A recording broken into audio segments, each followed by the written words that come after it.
My question was, why do I believe some black women frown upon black men dating white women? Ooh.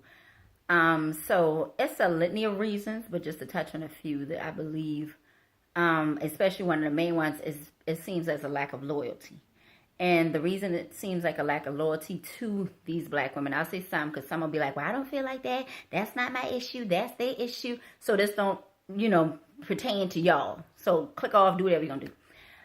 But the main reason it seems as a disloyal factor to black women because throughout history, especially American history, you will see that black women have been supremely loyal to black men to the point that it's detrimental to even themselves.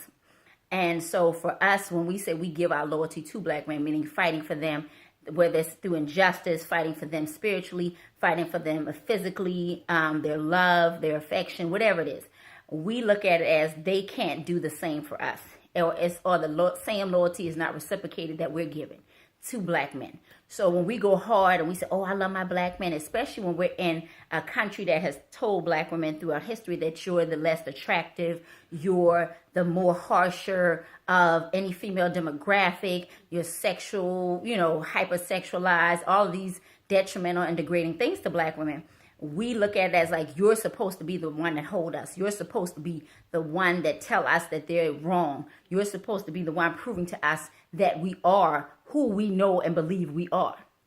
And so when we see that and we see them go to Caucasian women, in our mind, we're like, well, damn, she's not the one in the street fighting for you. She's not the one holding you down. She's not the one doing what, needs to be done to make sure you get that business when they set up roadblocks from Homestead Acts to gerrymandering to now, incarceration rates. She's not the one there fighting for you.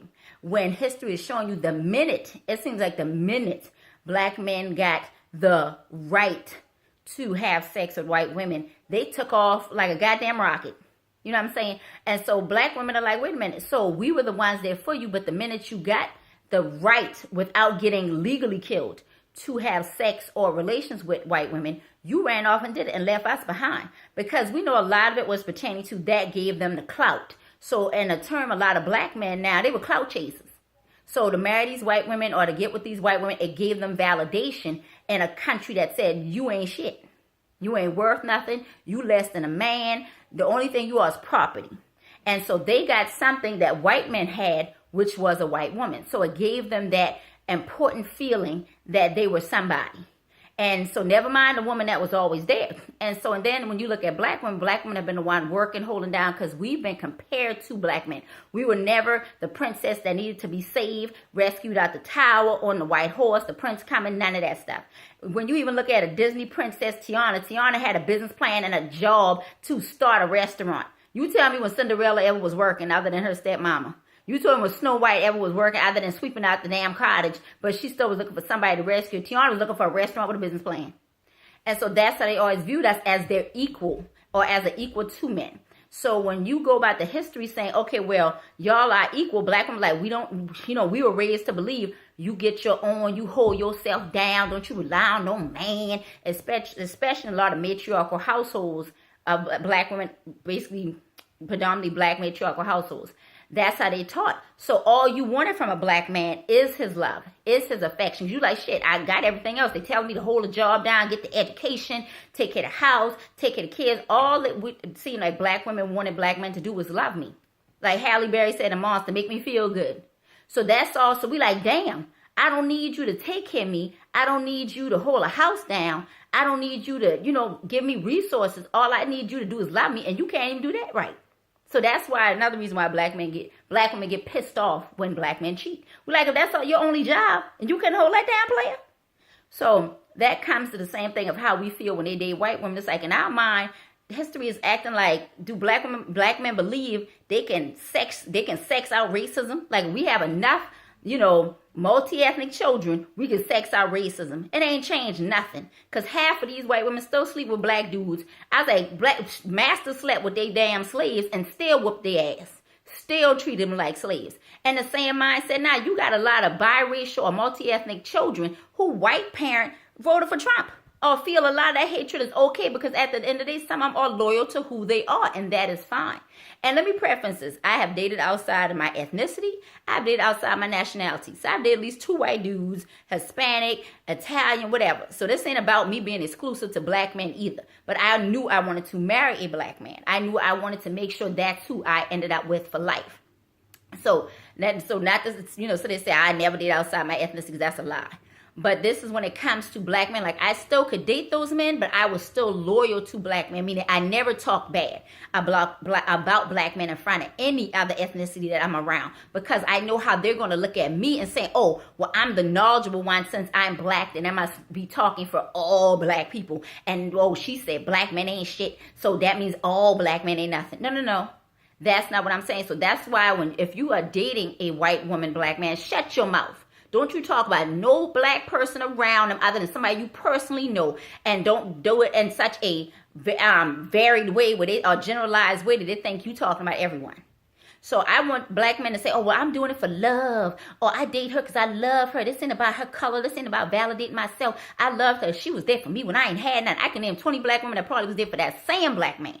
That same black man who's saying this before that Caucasian woman came into place. You can sit here and tell me it's because you love her and she means, love has no color. What about God? Why Caucasian men, Hispanic men, and Asian men don't think the same way you think? Because I can flip on 100 country music videos right now and I don't see a black woman in none of them, but I see a bunch of white women in these hip hop videos. I can show you a bunch of black men with white women, but I can bet you I can't show you that as many white men with them, as many Asian men with them, as many Hispanics. So why don't they feel the same love and unity and, everybody is one that you do? You the man want getting your behind kicked in society, but you the man want kissing society's ass and trying to unify and love on everybody. You're not the problem. Stop trying to solve it. Other people got to solve their own problem they created with us.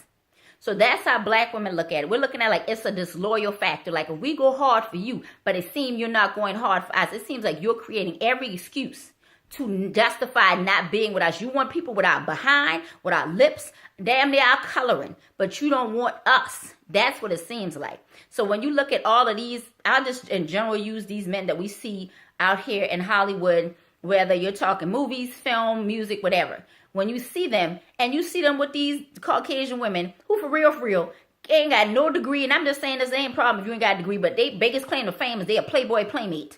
And you got black women around here who got degrees, businesses, or awesome actresses, gorgeous, and can't get a husband but want one. But you see them walking around here with some basic, and I do mean basic, something I can give these white men. When them white men get a black woman, that black woman is educated as hell, bringing in something, and probably on average look gorgeous.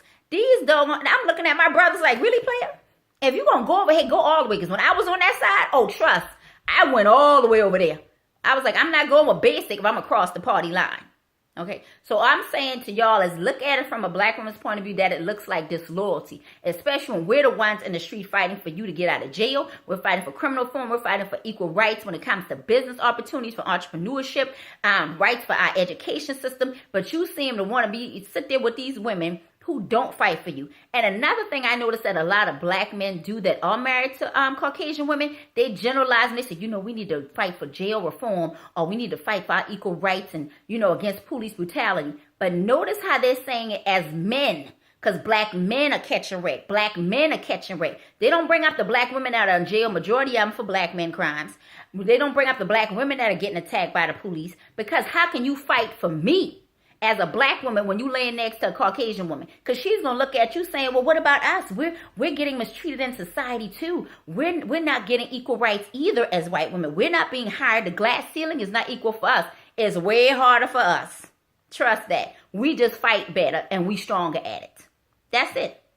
So that's why I look at black men who are fighting and who they're married to and what their fight really is. That's not to say all of them are like this. I'm not generalizing. But that's why it seems to us to be a disloyal factor. If I can fight hard for you, but you don't seem that you're putting in the same 100% of blood, sweat, and tears I am, then that's why we look at you, because we don't see that you can protect us at the way we protect you.